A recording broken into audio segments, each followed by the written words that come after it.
lo que más me interesa a mí es continuar el análisis de las palabras tremendas, ofensivas, disparatadas, imprudentes, increíbles, verdaderamente, del alocado Albert Rivera. Ayer comentamos muchas de sus declaraciones, pero para hoy la principal, que es que ha puesto un límite de edad diciendo que cargos políticos hoy solo pueden tener aquellos que han nacido en democracia. En primer lugar, a este señor Albert Rivera hay que decirle que está muy bien la defensa que ha hecho de España en Cataluña contra el soberanismo catalán y los independentistas, pero que lo primero que se le exige es que aprenda a hablar español, porque el idioma español está prohibido. Sustituir un término sustantivo, como es la democracia, que es una referencia a un sistema político, no puede hablar de él como si fuera un lugar, un territorio donde se nace, donde se muere, donde se entierra o donde se bautiza. ¿Cómo se puede decir los que han nacido en democracia? Si fuese verdad, pues ni un solo español ha nacido en democracia, porque todavía no ha habido en España una democracia ni la democracia, porque no hay una democracia en el mundo, no hay más que la democracia o la falta o la ausencia de democracia, que es Estados Unidos la referencia, no una democracia, porque si dice que ha nacido en una democracia implica que hay muchas formas de democracia, y no es verdad, solamente hay una. Y lo que existe en España, cuya denominación técnica, como ayer hablé que tenía delante un gran libro, la denominación técnica de esto se llama Estado de partidos. Y eso en el libro que ayer tuve de referencia para hacer un resumen, una referencia técnica y científica, bibliográfica exacta, a la gran obra de Michel sobre las oligarquías de partidos y sobre todo las oligarquías de partido estatal, eso lo tengo recogido en un libro que se llama de Kurt Lenk y Frank Neumann, que se llama Teoría y Sociología Críticas de los Partidos Políticos, elementos críticos en la editorial Anagrama, en la colección Politeia. Esto está editado en el año 1980 en la editorial Anagrama de Barcelona. Y en ese libro basta con leer el índice para darse cuenta que yo no he tenido sobre los partidos políticos, sí, muchas ideas originales sobre partidos estatales y sobre los actuales también, pero que la teoría del estado de partidos no es mía. Esa se construyó en Alemania como resultado de las investigaciones de los enemigos de la democracia, empezando por Kelsen, sí, el gran jurista de nombre, Kelsen. Claro que sí. Sí, el de la teoría pura del derecho.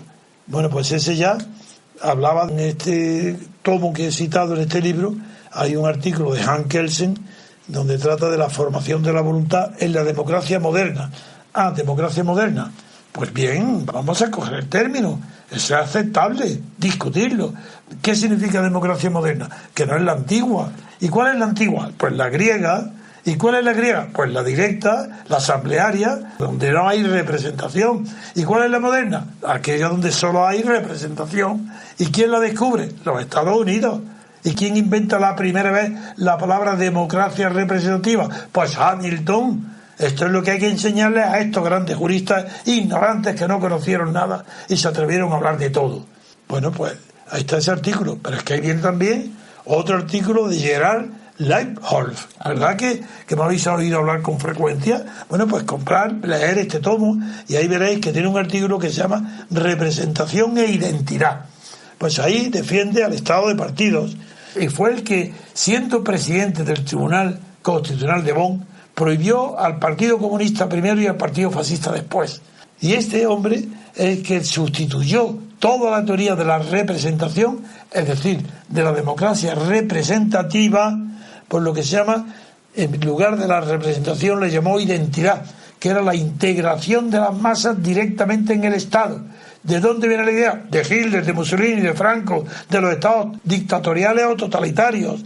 ¿Cómo va a haber representación? Quieren integración de las masas en los partidos. ¿Quién hace eso? Los partidos políticos modernos, los actuales, que son partidos fascistas, herederos del fascismo y continuadores de su mismo espíritu. Os invito a leer en la página 205 el artículo de esa obra que he citado de Gerard Leibholz bajo el título Representación e Identidad, donde llega a sostener la barbaridad que la democracia, no la representativa, la identitaria o la integradora, esta nueva, la del Estado de partidos, es superior a la democracia que soñó Rousseau, porque es más directa, más representativa que la de Rousseau. Bueno, este es el colmo del cinismo. Este hombre, presidente del tribunal, estos son los que dictan la ley y la ciencia para la barbarie de las oligarquías estatales españolas y europeas. Y luego está el otro gran jurista, Wolfgang Abendroth, que habla ya incluso de la función mediadora de los partidos. ¿Qué significa esto? Pero es que no conocen los principios fundamentales de la política, que vienen aplicándose desde los principios de Leibniz, que hay un principio de intermediación entre la sociedad gobernada y el Estado, porque es imposible el choque directo, la aplicación directa de la fuerza al gobernado, y para ello hace falta un intermediario. ¿Y que ese intermediario está dentro de la sociedad civil? No. Sí, dentro, pero no ella entera, sino una parte pequeña que se destaca de la sociedad civil, y eso se llama sociedad política, porque es voluntaria y la constituyen todos los partidos, y ahí se lucha por quién es, dónde está la hegemonía cultural, y ahí se define quién es el que puede gobernar y no. Eso lo ignora por completo Abendroth, y dice la función mediadora de los partidos. ¿Cómo? ¿Partidos mediadores entre quién? Vamos a ver. Los partidos son estatales, financiados por el Estado, órganos del Estado. ¿Mediadores de quién? Pero si la sociedad civil está enfrente, si los gobernados están enfrente. ¿Cómo? Un órgano de gobierno mediador ¿de qué? ¿Mediador frente a quién? Función mediadora.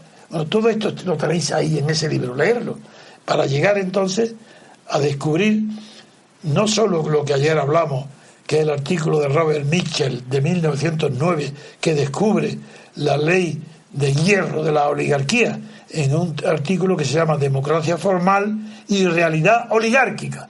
Bueno, pues ahí, claro, le llamaba democracia formal a lo que no es ni siquiera democracia formal, porque eran los partidos socialistas europeos, que ya a principios de siglo, después, alrededor de la Guerra Mundial, se les llamaron democracias para propaganda de los soldados de Estados Unidos que venían a Europa para luchar lo mismo que a ellos, y se les llamó democracia a lo que era en Europa parlamentarismo, no democracia. La democracia añade el Reino Unido. El Reino Unido es un régimen parlamentario, pero no es democrático. La democracia añade algo que el sistema parlamentario no tiene. El sistema parlamentario inventa la representación, pero la democracia inventa algo y la añade a la representación característica del sistema parlamentario. ¿Qué le añade? La separación de poderes, claro que sí, Pedro. Entonces, a partir de ahí, la democracia es, primero, pues lo más antiguo, representación procedente del parlamentarismo más separación de poderes propio y distintivo de la democracia. Pues esto, aquí lo tenéis, en ese librito. Pedidlo, veréis cómo yo jamás, desde que tengo uso de razón, desde que escribo, desde que hablo en público, jamás me he desviado de la verdad y de la veracidad de toda la gran filosofía política que describe la democracia con la suma de estos dos elementos, representación y separación de poderes. Pues veamos qué consecuencias tiene esto con Albert Rivera. Bueno, ya veréis. Primero, ayer hablamos del obstáculo inmenso que implica para las clases políticas, para las ambiciones políticas, la paralización, el estancamiento, la prohibición de que las élites circulen, que los que llegan en una edad temprana a cargos públicos se aferran a ese cargo y hasta que se jubilan o mueren no hay quien los eche ahí. Contra eso, Pareto, que no está aquí en este libro, eso aparte, escribió su gran teoría sobre la circulación de las élites para encontrar una causa distinta de la que Marx llamó conciencia de clase para explicar las revoluciones. Más bien para Pareto era una cosa mecánica, él era ingeniero.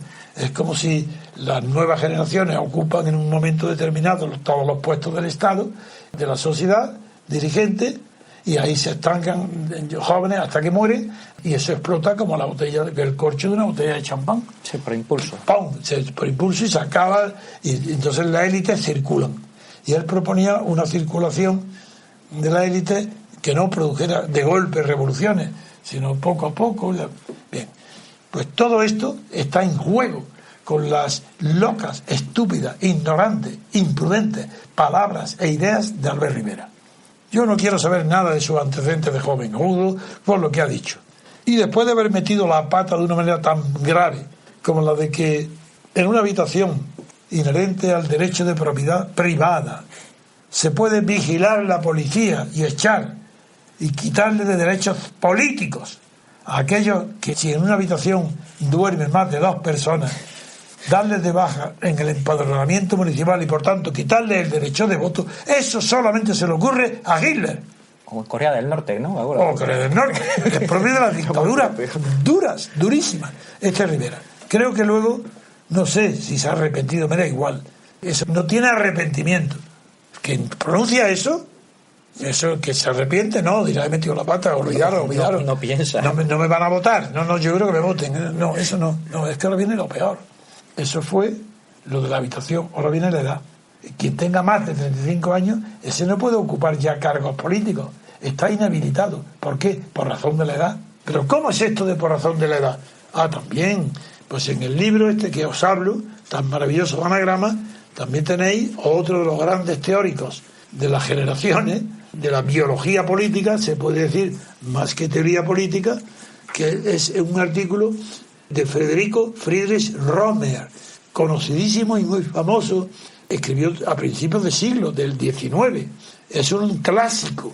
Y en ese clásico concibe a los partidos, por tanto, Albert Rivera, como atravesando los estados vitales del espíritu humano.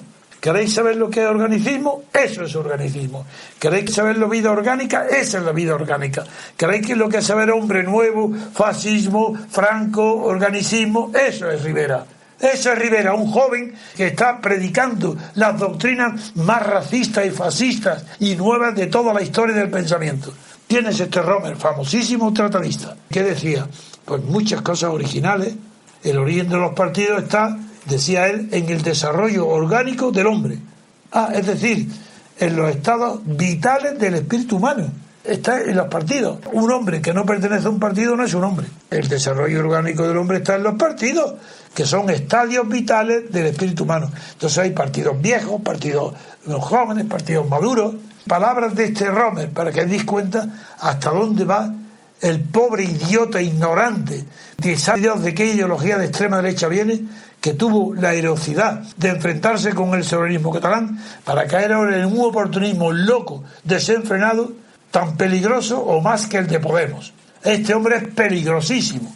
Sí, Albert Rivera, que tenía cara de ángel cuando no tenía posibilidad de gobierno, pero ahora es un maniquí, mirando a izquierda, a derecha, al centro, a frente y atrás, a todos lados, según una décima de segundo, porque quiere estar recogiendo votos a todos lados y no tiene más que pura ambición de poder, sin ideología ninguna, más que la extrema derecha, porque es lo que le anima de verdad. ¿Qué es este hombre? ¿Qué se ha creído? ¿Que viene a España ahora a enseñarnos qué es el fascismo orgánico? ¿Las doctrinas de Mussolini? ¿Del hombre nuevo? ¿Las de José Antonio? ¿A quién viene hablando? Dice, ¿qué es su partido? Su partido es el estadio vital del espíritu humano. Reflexión de Romer. Estos estadios son perceptibles en las edades del hombre. ¿Está claro? ¿De dónde toman las ideas? De Romer. El desarrollo, como tiene lugar en la sucesión de distintos estadios, esa es la historia. La historia es el desarrollo. ¿Pero qué está diciendo? La historia también es un organismo. No es un acontecimiento guiado por el azar o por la libertad o por los condicionamientos. No. ¿Qué va? Son el desarrollo de los estadios orgánicos. Esa es la historia. En todas las épocas, dice el propio Romer, se han aceptado 4 estadios en el desarrollo humano. Vamos a ver en cuál está Rivera. Dice, siguiendo la ley que la naturaleza ha depositado en todas sus creaciones. ¿Dónde está Rivera? En todas las épocas se han aceptado 4 estadios en el desarrollo humano, es decir, en el desarrollo de los partidos. Cuidado. Venga, primero, el niño. Segunda, el joven. Tercero, el hombre. Cuarto, el anciano. ¿Qué hace Rivera? Pues yo creo que ha eliminado a todos. Se ha quedado en el niño. Y Rosa Díez en el anciano ya, ¿no? Y Rosa Díez en el anciano, claro, por eso lo ha hecho fuera. Pero ¿os dais cuenta hasta dónde se puede llegar la imbecilidad, la ignorancia, la brutalidad, el fascismo inherente a todos estos Podemos y a todos estos ciudadanos? Son fascistas, si no son comunistas ni liberales, si es que proceden del fascismo. Son nietos de Franco, son sus nietos. Seguimos con Romer, ¿qué queréis más? Dice que el cuerpo y el espíritu corren paralelos, dice Romer, claro. Por eso rechaza a los de más de 35 años, tienen cuerpo, pero como ya no tienen espíritu, pues fuera, echados, decapitados. Claro, había que tirar no a los niños como en Esparta defectuosos por el monte Tageto, ahí a los ancianos, mayores de 35 años, al cementerio. ¿Pero cómo es eso? Sí, no sirven para nada. Porque el hombre que más sirve, ¿cuál es el criterio de servicio, utilidad de un hombre o de una mujer, de una persona para los demás? Una vocación política. Figuraros el tesoro que para la humanidad supondría que Lincoln, por citar un ejemplo, se estuviera reviviendo y reeditando en cada generación, cada 15 o 30 años, en toda Europa hubiera un Lincoln, que estuviera 80, 70 o 100 años, ¿qué más da? Pues eso no, eso lo elimina el Partido de Ciudadanos Rivera, porque no quiere más que niños. Es un verdadero disparate tan grande que es que hay que mover a risa, si no fuera por la tragedia que implica la decadencia del espíritu español, la decadencia de la política, de la generosidad, de las ideas nobles, de la verdad. Aquí nadie estudia, nadie conoce ya la historia, ni los antecedentes de nada. Y yo digo nada más, es más peligroso ahora mismo para mí Rivera que Podemos. Podemos es la enfermedad infantil. No, antes empezó en Europa como un enfermo infantil. Luego ya se han dado cuenta enseguida que estaban enfermos de infantilismo, han rectificado y dijeron, no, nosotros no tenemos principios, queremos como más. Y ya son moderados, y Ramón Monedero habla una entrevista en El País donde dice que la moderación es el enemigo de Podemos, el que acaba con Podemos. Claro, porque ya no son niños. Si no eres niño, ya tienes que decir que no tienes principios, bueno, pero que algo hay, en fin. Pero es mucho peor lo que está diciendo Rivera. Rivera está primero imitando a Hitler en el tratamiento de los gitanos. ¿Los gitanos? ¿Cómo? Los gitanos estaban perseguidos por Hitler tanto como los judíos. Y sabéis que la gran movilidad de los gitanos que viven en caravanas, nómadas, que son nómadas. Entonces, claro, vigilar que en un carricoche duerman más de 2 personas es difícil. Los carromatos de los gitanos. Pues esto es lo que Rivera persigue. Nos trata a todos como gitanos y quiere establecer un sistema de vigilancia para que en las casas solamente 2, y si no, el que incumpla se le priva del derecho de voto. Cualquier cosa se le retira la condición de ciudadano. Si duerme en una habitación con más de 2 personas, no es ciudadano, fuera, no puede votar. Y ahora que 35 años. Pero ¿sabéis lo que estáis diciendo? Pero ¿sabéis verdaderamente desequilibrados, enajenados mentales, lo que significa eliminar por encima de los 35 años a cualquier dirigente político?